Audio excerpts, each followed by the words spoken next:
Hi నేను సతీష్. ఊహించిన ట్విస్టులు big boss అంటే అదే. మరి ఇలాంటి ఫ్లోరా ఎంత అదృష్టవంతురాలంటే మామూలు అదృష్టవంతురాలు కదా, ఏదో ఒక రకంగా సేవ్ అయిపోతుంది. సరే ఆవిడ సేవ్ అయితే అయింది, కానీ గేమ్ ఎట్లా చేంజ్ అయిపోయింది అంటే ఇంతవరకు ఈ 3 రోజుల్లో ఓటింగ్ అంతా జరిగింది. ఫ్లోరాకి వేసిన ఓటింగ్లో 1% కూడా ఇప్పుడు ఆవిడ ఎటు సేవ్ అయిపోయింది కనుక, సరే ఆవిడకి వేసాం కనుక మిగతా వాళ్ళని కాపాడదాం, మిగతా వాళ్ళకి ఓట్లు వేద్దాం, సేవ్ చేద్దామని ఒక ప్రియా శెట్టికి కానీ, ఒక రీతు చౌదరికి కానీ, ఒక కళ్యాణ్ పడాలకు కానీ, ఒక హరీష్ ఆయనకి కానీ వస్తుంది అనేది నేను అనుకోవట్లే.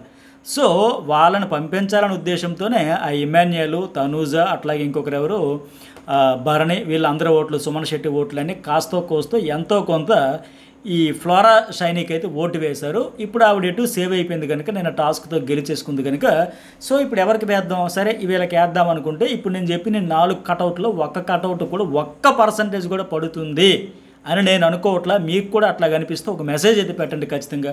అట్లాగే చాలా ట్విస్టులు ఉన్నాయి. మరి ఎవరు వికెట్ ఈరోజు పడబోతుంది ఈ వీక్ అనేది అర్థమైపోతుంది ట్రెండ్స్ చూస్తే. సో ఒక మెసేజ్ పెట్టండి, అట్లాగే లైక్ చేయండి. Journalist Satish and news bowl 2 channels కూడా సబ్స్క్రైబ్ అయితే చేసుకోండి.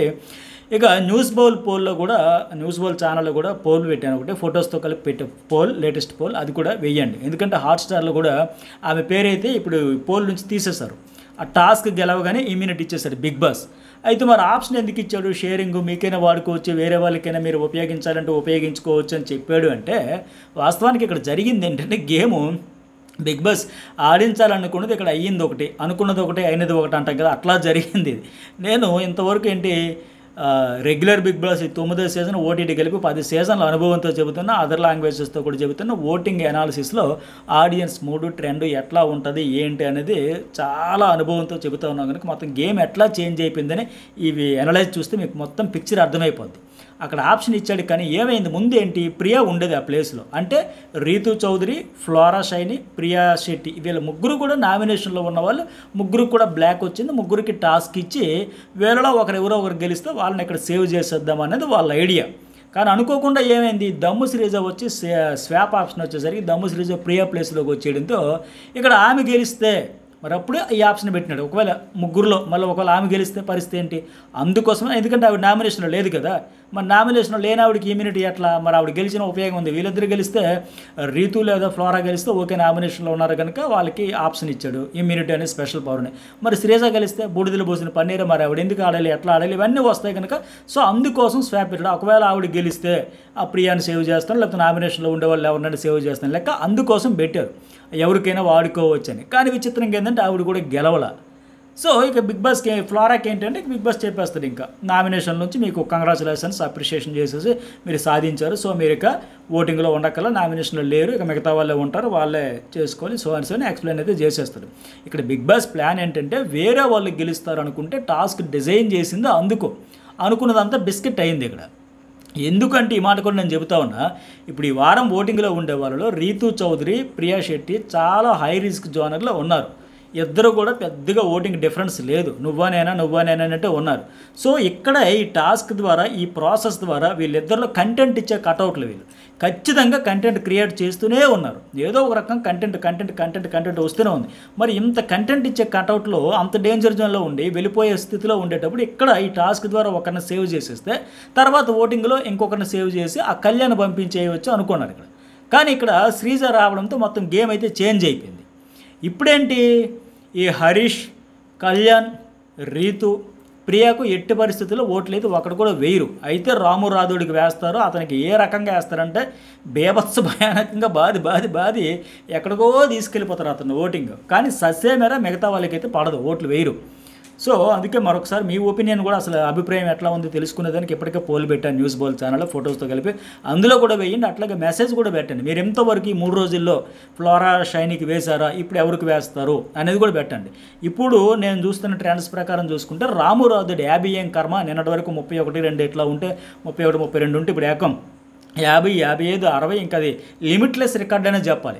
ఈ సీజన్కే కాదు, ఒక కంటెస్టెంట్కి ఎంత ఎర్లీ స్టేజ్లో 3వ వారంలో ఎంత ఓటింగ్ పడ్డామంటే అది 60, 70, ఇంకా దానికి ఒక రికార్డుకి హద్దులంటూ ఉండవు. సో అన్ని సీజన్లు కలిపి ఒకే వారంలో ఎంత ఓటింగ్ వచ్చింది, 70, 75 అనే మాదిరి అలా పెరుక్కుంటూ పోయిన ఆశ్చర్యపోకలు అంత బీభత్సంగా పడుతుంది. లేకపోతే వేడిమైన మానేస్తారు, కానీ అతనికి వేసిన వాళ్ళు అందరు కలిపి అతనికే వేస్తారు, ఇంకా అంత గట్టిగా పడుతుంది. ఇక ఇప్పుడు ఇంకోటి కొత్తగా పిఆర్ స్టంట్ ఎట్లా స్టార్ట్ అవుద్ది, ప్రియాను పంపించాలంటే కళ్యాణ్కి ఓటేయండి, లేదా రీతు చౌదరిని పంపించాలంటే ప్రియాకి ఓటేయండి. ఇట్లా అంటే వాళ్ళ పిఆర్స్ ఏమో కంప్లీట్గా సేవ్ చేయడానికి ఈ రకంగా రకరకాల స్ట్రాటజీలు అయితే ఇక్కడ నుంచి మనం చూడబోతున్నాం కామెంట్ సెక్షన్స్లో కూడా. ఇలా గేమ్ చేంజ్ చేద్దాం అనుకుంటారు. సరే, ఇక రామురాజులు ఓడైతే అంత భయంకరంగా ఉంది కదా, 50+, 55 ఆ రేంజ్లో హవా నడుస్తూ ఉంది కదా. ఇక ఫ్లోరా లేదు రేటింగ్లో, ఓటింగ్లో. ఇక హరీష్ అయితే ఒక 9%తో ఇట్లా ఉన్నాడు, కానీ పెద్దగా లేకపోయినా మిగతా వాళ్ళతో పోల్చుకుని సేవ్ అయిపోతాడు, పర్వాలేదు. ఇక తర్వాత కళ్యాణ్ ఉన్నాడు, ఈయన కూడా ఒక 9%. ఎట్లా హౌస్లో ఎట్లా ఉందంటే దారి తప్పిన గొర్రెపిల్ల లెక్క ఇతనికే ఎఫెక్ట్ పడబోతుంది నా అంచనా ప్రకారం. ఈ వారంలో ఈ 3 ముక్కలాటలో ఎవరంటే కళ్యాణ్, రీతు చౌదరి, ప్రియా శెట్టిలో ఇతడే అవుట్ అయిపోయే ఛాన్సెస్ వెరీ హై.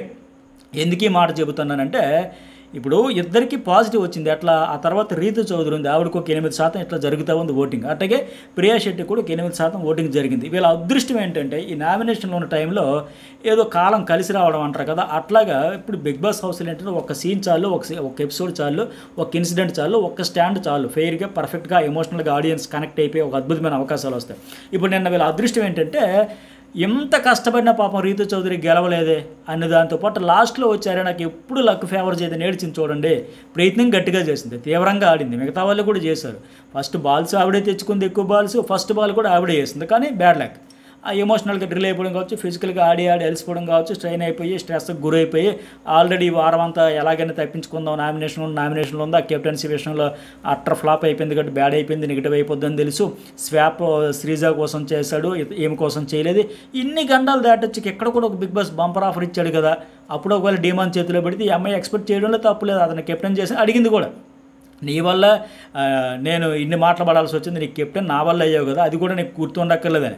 సో అవి దాటుకొని ఎక్కడో ఒక అవకాశం ఇచ్చాడు, బంపర్ ఆఫర్ ఇచ్చాడు బిగ్ బాస్, ఇక్కడ మిస్ అయిపోయిందని ఆవిడ అంత ఫీల్ అవ్వడం. మెయిన్ ఆడియన్స్కి ఏంటంటే గట్టిగా ఫైట్ చేసింది అయినా ఫలితం దక్కలేదు అని ఒక సింపతి కాస్త కోస్తా వస్తుంది కాస్త ఉన్న నెగిటివిటీ కంటే. అంటే ప్రియాకి ఏంటి, మొన్నటి లైవ్ నిన్నటి ఎపిసోడ్ చూస్తే ఆవిడకి కూడా ఖచ్చితంగా పాజిటివ్ వస్తుంది. ఎందుకంటే అక్కడ సంచాలకురాలుగా శ్రీజ ఫెయిల్, ఆవిడది ఫెయిల్.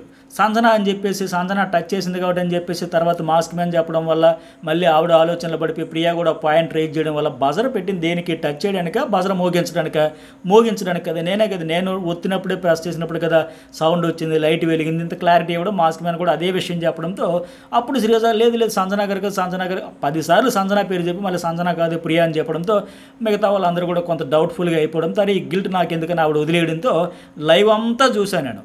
ఎక్కడ కూడా ఆవిడ ఫేక్గా అయ్యో ఇక్కడ వదిలేస్తే వీకెండ్లో మళ్ళీ ఇంకోసారి ఇస్తారు మనకి సింపతి ఇలాంటి డ్రామా పాపం చేయలే. ప్రియా సిన్సియర్గానే, హానెస్ట్గానే, ఫెయిర్గా, హార్ట్ఫుల్గానే చెప్పింది.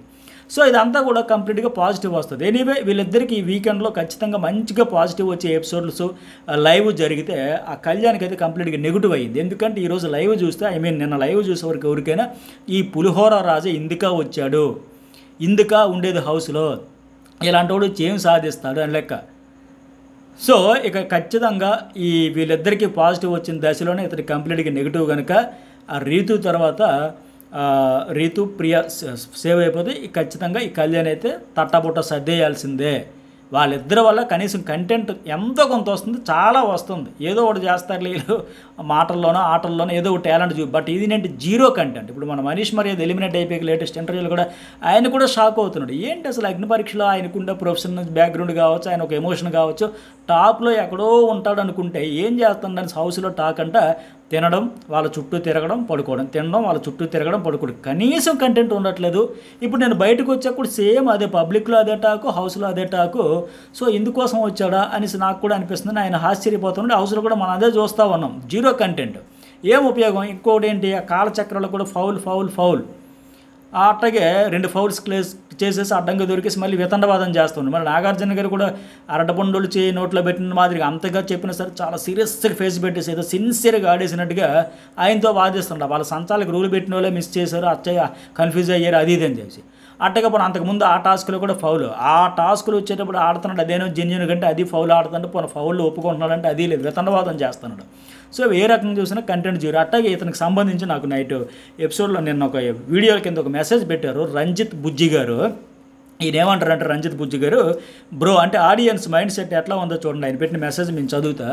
Bro why you make one video about this type of stupid activities in Bigg Boss, love tracks, పులిహోర రాజస్ and Rithu and Tanuja, because చిన్నపిల్లలు, టీనేజర్స్, గుడ్ అమ్మాయిలు, అబ్బాయిలు చూస్తుంటారు, వాళ్ళు కూడా ఇన్ఫ్లుయెన్స్ అవుతారు కదా. సో ఎందుకు ఈ big boss team and host strict warning ఇవ్వకూడదు? స్ట్రిక్ట్ వార్నింగ్ ఎందుకు big boss team and host ఎందుకు స్ట్రిక్ట్గా వార్నింగ్ ఇవ్వకూడదు వీళ్ళకి అని చెబుతూ ఇంకేం రాశారంటే, TRP is not a matter bro, TRP is not a matter bro, social responsibility also కదా, ప్లీజ్ ఒక వీడియో చెయ్యండి బ్రో, ఈ టాపిక్ మీద నిజం, మీ వాల్యూ ఇంకా పెరుగుతుంది. ఇది ఈ రంజిత్ బుజ్జి గారు పెట్టిన మెసేజ్.